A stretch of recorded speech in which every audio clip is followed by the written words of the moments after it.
Nusyarian menyapa wacana pembangkit listrik tenaga nuklir (PLTN) kembali mencuat di Indonesia sebagai solusi strategis transisi menuju energi bersih. Namun, rencana besar ini menyisakan dilema nasional dan gejolak lokal, terutama dengan rencana pembangunan PLTN Thorium oleh PT Sorkon Power Indonesia di Pulau Glasa, Bangka Tengah. Pemerintah menargetkan pembangunan PLTN pertama berkapasitas 500 MW pada dekade mendatang dengan potensi hingga gigawatt untuk jangka panjang sebagaimana tercantum dalam Rencana Umum Penyediaan Tenaga Listrik RUPTL 2025 sampai 2034. Nuklir dinilai sebagai energi baseload yang stabil, rendah emisi karbon, dan teknologi small modular reactor SMR cocok untuk Indonesia. Namun, ekosistem pendukung PLTN di Indonesia belum matang, mulai dari rantai pasok hingga regulasi keselamatan. Undang-Undang Nomor 10 Tahun 1997 tentang Ketenaganukliran sedang direvisi. Indonesia belum punya ekosistem yang siap sepenuhnya. Bukan hanya soal teknologi, tapi juga soal SDM, CDM, dan kelembagaan, ujar seorang pejabat Bappenas dalam Forum Energi Nasional 2025.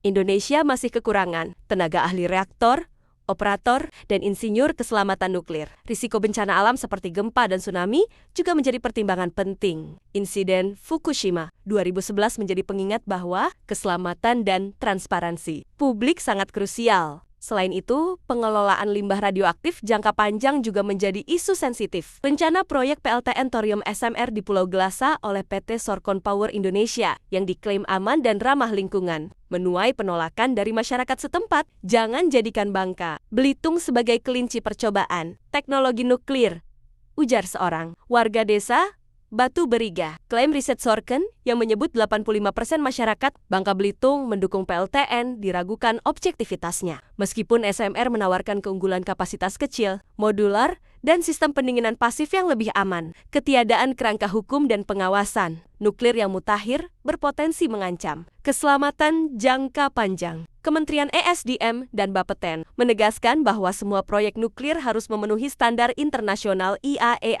menghadapi meningkatnya permintaan listrik dan target net zero emission 2060. Pemerintah dihadapkan pada dilema antara ketergantungan batu bara atau membuka babak baru dengan nuklir. Namun, pilihan ini tidak boleh tergesa-gesa. Para ahli menyarankan agar Indonesia memulai dengan proyek percontohan terkendali, memperkuat SDM dan lembaga pengawas, serta membangun komunikasi publik yang transparan. Kebijakan yang disarankan meliputi percepatan revisi regulasi nuklir, pembangunan kapasitas SDM di daya manusia, evaluasi independen proyek PLTN, pengembangan roadmap ekosistem nuklir nasional yang realistis,